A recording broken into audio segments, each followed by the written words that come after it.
A rare conference is putting Rohingya refugees back in the global spotlight, 8 years after fleeing Myanmar. Bangladesh is hosting a 3-day conference in Cox's Bazar, where refugees are set to share their hopes with diplomats and global partners. Dhaka says the talks aim to revive reparation and move the world from words to actions.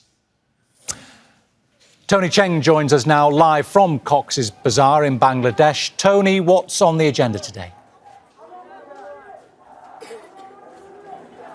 Well, the conference, the main event is going to be the interim leader of Bangladesh, 𝴚𝴜𝐴𝑚𝴜𝐴𝑑𝐼, speaking to the gathered countries, 10 major donor countries, including China, Turkey, Qatar, Thailand, about how to get this story back on the global agenda.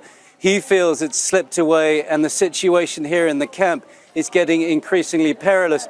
But here in the camp itself, where the largest refugee camp in the world, where 1.5 Rohingya currently reside, people have gathered together to demonstrate, to mark the 8th anniversary of the Rohingya genocide, when 700,000 were forced out of their homes in 𝴌𝴜𝐴ṛ state in Myanmar. They came over here to the border. Over the years that have followed, more have come. And they are calling for justice. They want to see justice for the Rohingya, and ultimately they want to go home.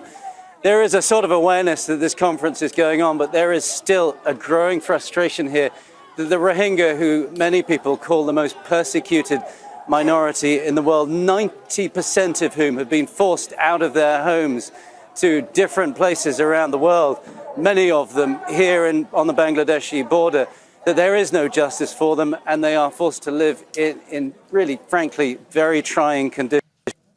Tony, do those Rohingya that you are with think that this conference is going to improve their circumstances somehow?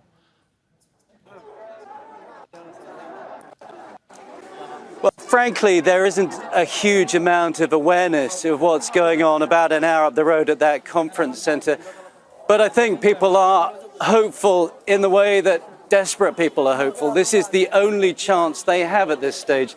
A lot of people here gathered today for this demonstration wearing T-shirts calling for justice, and I think they are hopeful that Muhammad Yunus will represent their best interests.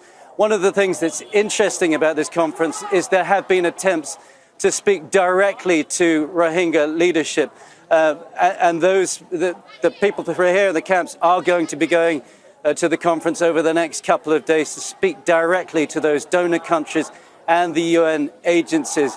But at the same time, I think it is enormously frustrating for many of these people here. The one thing they really want is to go home. And at this stage, with fighting just a couple of kilometers over the border, that's next to impossible.